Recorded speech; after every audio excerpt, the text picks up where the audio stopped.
Kumusta mga movie fan? Halina't samahan natin ang dalawang magkaibang elemento na sina Ember, isang fire element, at Wade, isang water element sa kanilang hindi malilimutang journey at alamin ang kanilang mga pagkakatulad na hindi inaasahan. Nagsimula ang kwentong ito sa mag-asawang fire element na tumakas mula sa kanilang tahanan upang subukan ang kanilang kapalaran sa angkan ng Element City.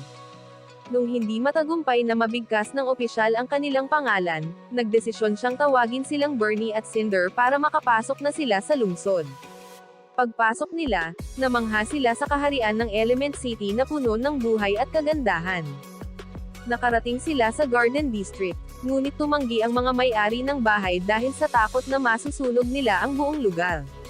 Matapos mag-ikot sa lungsod ng isang araw, natagpuan nila ang isang abandonadong gusali na sinabi ni Bernie na magiging kanilang bagong tahanan. Maagang nanganak si Cinder ng isang maliwanag na batang babae na tinawag nilang Ember. Nagtrabaho ng husto si Bernie upang ayusin ang kanilang bagong tahanan at gawing ligtas para sa kanyang pamilya. Sama-sama nilang itinayo ang isang tindahan na tinawag nilang The Fireplace. Ipinaliwanag ni Bernie na si Ember ang magmamana nito kapag handa na siya. Sa kalaunan, dumami pa ang mga taong fire element na dumadayo sa tindahan, na naging kilalang Firetown. Nahihirapan si Ember na kontrolin ang kanyang emosyon lalo na kapag may mga mahirap na customer, at madalas niyang nasusunog ang tindahan tuwing magagalit siya. Nang matalo ni Ember ang oras ng kanyang ama sa pagde-deliver, naisip ni Bernie na ito na ang tamang panahon para pamahalaan ni Ember ang tindahan ng mag-isa. Sa kanilang taunang Red Dot Sale, tiniyak ni Ember sa kanyang ama na hindi siya bibiguin. Kinabukasan, maaga nagising si Ember upang ihanda ang tindahan. Maganda naman sa umpisa, ngunit nang magsimulang magulo, nahirapan si Ember na pigilin ang kanyang galit at tila ba siya'y sasabog. Tumakbo siya pababa upang maglabas ng init ng ulo. Ngunit biglang nagkakalabog ang mga tubo, at biglang sumabog ang mga ito, kaya't bumulwak ang tubig. Sinara ni Ember ang butas subalit napagtanto niyang inanod ang kanilang basement ng hindi inaasahan. Bigla namang lumitaw si Wade Ripple, isang water element, mula sa baha na umiiyak nang makita ang larawan ng pamilya ni Ember. Ipinaliwanag ni Wade na siya'y naghahanap ng tulos sa kabilang banda ng ilog nang biglang mapadpad sa kanilang basement. Sinabi niya na maaaring kailanganin niyang maglagay ng abiso laban sa kanila bilang isang city inspector, at baka kailangang isara ang buong shop. Sinubukan ni Ember na kunin ang mga talaan ni Wade, ngunit ito'y nagtago at tumakbo palayo. Pinilit ni Ember habulin si Wade upang pigilan ito sa pagdating sa City Hall, ngunit hindi niya ito naabutan. Habang siya'y nababahala na hindi malalaman ng kanyang ama na siya ang dahilan kung bakit isasara ang tindahan, napakikinggan siya ni Wade na nakikiramay sa kanya. Kaya't inalok niya si Ember na dalhin siya sa opisina para ipagtanggol ang kanyang kaso.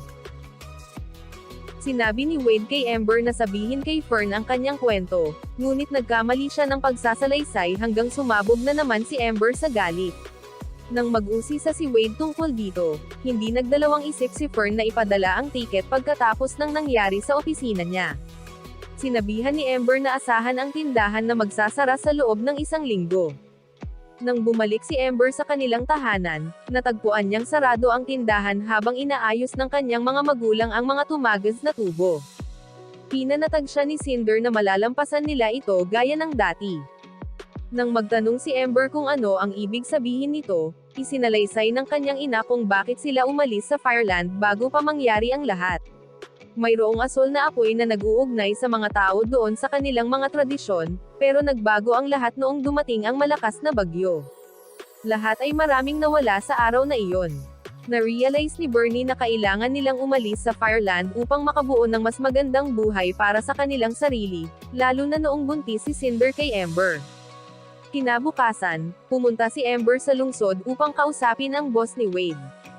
Sinabi ni Wade na wala si Gale ngayon dahil nasa stadium ito at sumusuporta sa kanyang paboritong koponan, ang Windbreakers. Sumama si Ember kay Wade sa stadium para kausapin si Gale ng personal. Sinubukan niyang ipaliwanag ang sitwasyon, ngunit mukhang abala si Gale at ayaw pag-usapan ang trabaho habang may laro, hanggang nag-away na sila at tinawag ni Gale si Ember na Fireball, at gumanti naman si Ember at tinawag niya si Gale na Cloud Puffs. Nakialam si Wade sa kanilang argumento nang magtambak ang Windbreakers dahil sa masamang performance ni Lutz. Tumayo si Wade nang makitang binubo ng tao ang mga manlalaro at pinag-cheer sila. Dahil dito, nagkaroon ng lakas ng loob si Lutz at nakuha ang panalo. Matapos mapanood ang magandang comeback, maganda ang mood ni Gale kaya pumayag siya sa suhestyon ni Wade. Naghanda si Wade na alamin ang pinagmulan ng leak mula sa bahay ni Amber at tawagan ang city crew para ayusin ito bago mag-Biyernes. Upang alamin ang pinagmulan ng tagas, pumunta sila agad sa bubong ng bahay ni Amber kung saan ginawa niya ang isang hot air balloon para maghanap mula sa itaas. Natagpuan nila ang mga poso ng tubig sa kanal at sinundan ito pabalik sa isang gate. Habang nagdadrive sa himpapawid, na-trigger si Amber sa isang flashback nang makita ang Garden Central Station noong bata pa siya. Dinala siya ng kanyang ama doon upang makita ang Vivisteria, isang natatanging bulaklak na sinasabing umaasenso sa anumang kapaligiran. Siya'y sobrang excited noon, pero napigilan sila ng isang gwardya. Itinuturing na labis na mapanganib ang kanilang apoy at hindi sila pinapapasok. Mga taon ang lumipas, nagbaha ang istasyon at nawala ang pagkakataon ni Amber na makita ang Vivisteria. Sa wakas, nakarating sila sa pinagmulan ng taggas at napagtanto na sira na ang mga pinto. Ipinaliwanag ni Wade na ito ang kung saan tumatanggap ng sobrang tubig mula sa Central Canal kapag dumaraan ang mga bangka. Biglang dumating ang isang barko at inabot sila ng baha. Agad silang tumakbo papunta sa ligtas na lugar. Pero nang ma-realize ni Amber na babalik ang tubig papunta sa Firetown, kumilos na siya. Ginamit niya ang mga sandbag para tapyasin ang butas. Sinabi ni Wade na tatagal ito sapat para makakuha siya ng city crew upang ayusin ito bago mag-Biyernes. Nahulugan na ang problemang iyon, tinanong ni Wade si Amber kung gusto niyang mag-date sa lungsod kinabukasan. Kinaumagahan, nagpasya si Amber na pumunta sa kanilang date. Sinimulan nila ang araw sa panunood ng mga pelikula at sa photo booth. Pagkatapos pumunta sila sa tuktok ng isang gusali kung saan pinabilib ni Amber ang mga bata sa kanyang kakayahan. Sa huli, natutunan ni Amber kontrolin ang kanyang emosyon kapag iniisip si Wade, lagi na sila nagkikita mula noon. At nang akala nila na hindi na mas lalala ang baha, bumigay ang mga sandbag at sumabog ang isang tubo sa fireplace. Sinubukan ni na Bernie at Amber na iligtas ang asol na apoy nang biglang magpakita ang isang delivery man na may dalang bulaklak para kay Amber. Kaagad niyang napansin na si Wade ay nakatago sa loob ng base, kaya't agad siyang nagtungo sa ibaba na may dalang bulaklak. Ipinaliwanag ni Wade na hindi kinaya ng mga sandbag at galit pa rin ang city crew kay Wade dahil sa aksidenteng pagkakalimutan sila sa semento noon. Bigla na lang pumasok si Bernie at natagpuan si Wade na kasama si Amber. Inangkin ni Wade na siya ay isang inspektor ng pagkain para manatiling totoo ang kanilang kwento. Pinilit ni Wade na kumain ng mga coconut na masakit para sa kanya bilang isang water elemental. Natuklasan niyang masarap pala ito kung susubukan niyang lagyan ng tubig, ngunit nagalit si Bernie dahil literal niyang inisip na iniinom ni Wade ang mga ito. Hinabol ni Bernie si Wade palabas ng tindahan at ipinagbawal siya mula sa pagpasok. Nang gabing iyon, nagkita sina Amber at Wade sa beach para gumawa ng mga sandbag. Napansin ni Wade na ang mga Amber's flames ay nagpapayupok ng buhangin at nagiging salamin. Biglang may magandang ideya si Amber na gamitin ang salamin para tapyasin ang butas.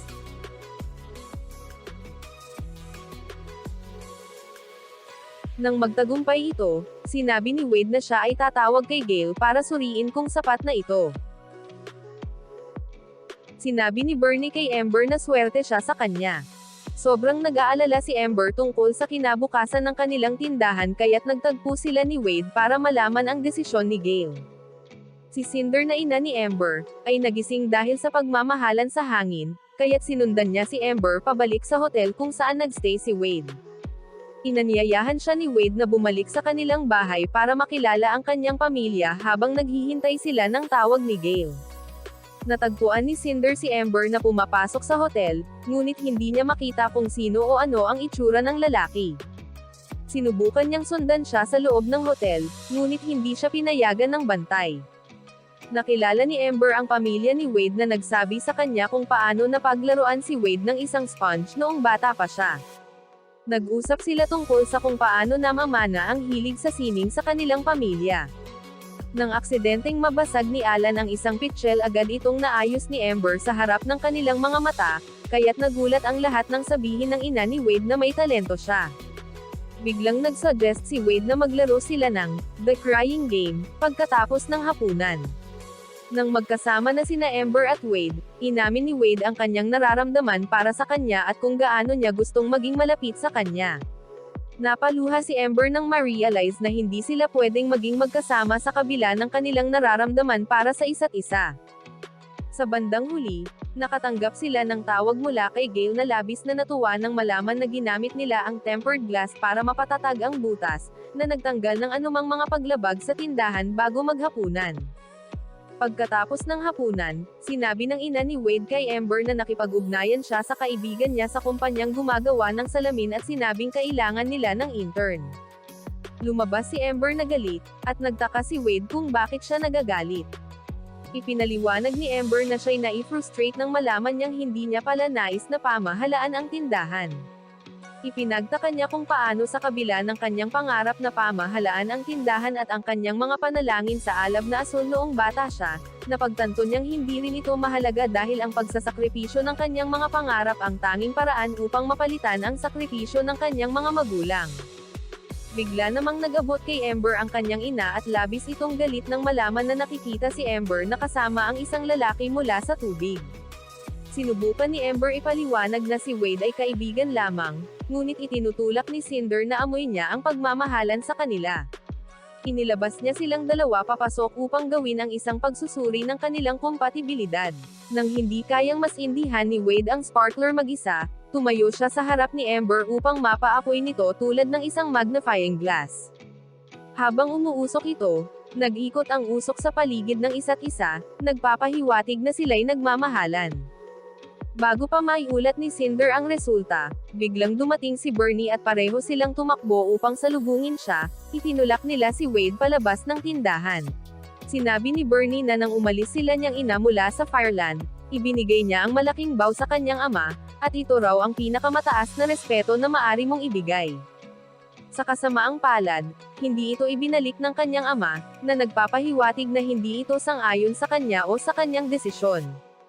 Inamin ni Bernie na bagamat nawalan siya ng kanyang pamilya, naniniwala pa rin siyang tama ang kanyang ginawang desisyon. Ihahayag nila ang bagong sign sa grand reopening para sa pagre-retiro niya. Matapos marinig ang pinagdaanan ng kanyang mga magulang, naisip ni Amber na hindi niya kayang saktan ang damdamin ng kanyang ama. Bumisita siya kay Wade kinabukasan para tapusin ang kanilang relasyon.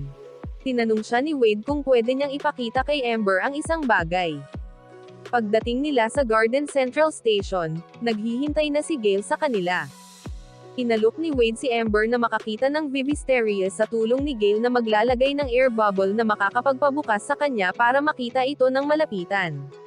Natagpuan nila ang puno ng Vivisteria kung saan nagusbong ang mga bulaklak kapag sumiklab ang ilaw ni Amber.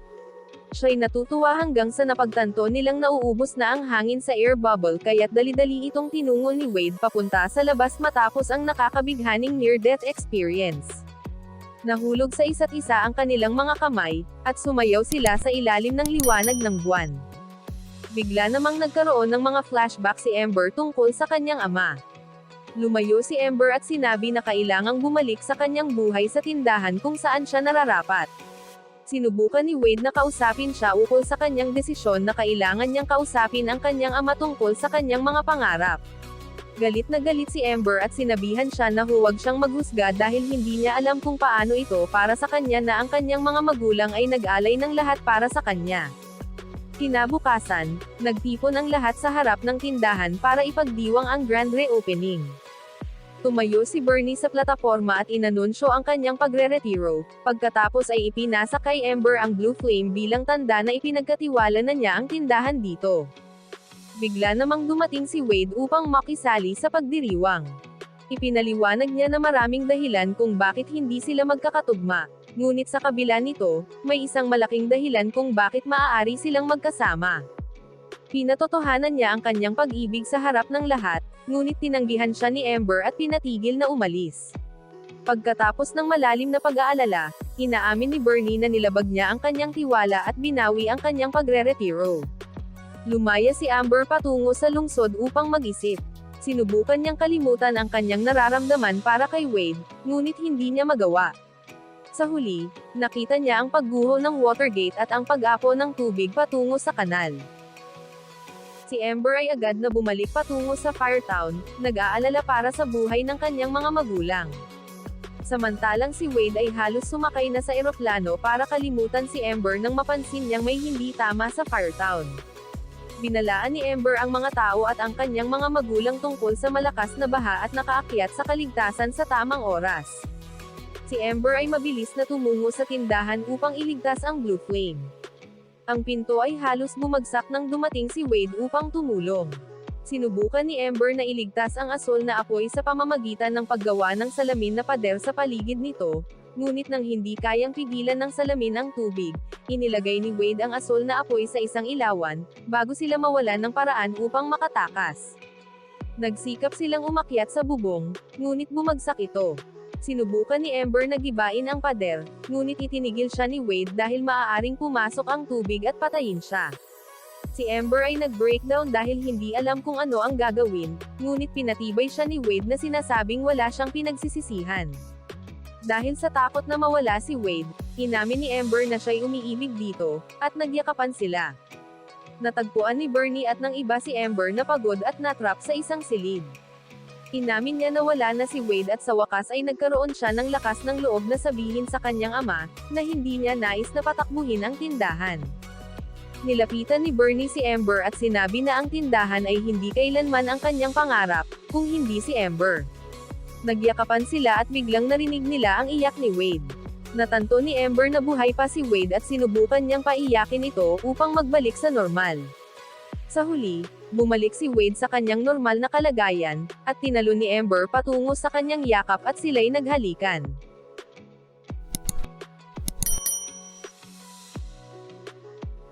Mga ilang buwan pagkatapos, naibalik na ang Firetown mula sa pinsalang naganap. Ang fireplace ay bukas na muli, ngunit ngayon, ito'y nag-aanyaya sa lahat ng mga elemental. Nakasalubong ni Gale si Fern, na natuklasang fan rin pala ng Windbreakers, at nagpakita ng interes sa kanya. Inihatid na lang ni Bernie ang tindahan sa kanilang regular na tauhan habang siya at Cinder ay nag-enjoy sa kanilang pagre-retiro. Nagbigay ng tamang pamamaalam ang ina ni Wade at ang mga magulang ni Amber kina Wade at Amber, na magkakaroon ng kanilang internship sa kumpanya ng paggawa ng salamin bago sumakay ng barko. Ibinigay ni Amber ang pinakamataas na respeto sa kanyang ama, at ito'y ibinalik naman sa kanya. Pagkatapos ay sumakay si Amber sa barko kasama si Wade, handa para sa kanilang susunod na pakikipagsapalaran. Maraming salamat sa panonood. Paki-like at mag-subscribe at itap ang bell icon para sa mga bagong video. See you recap lovers!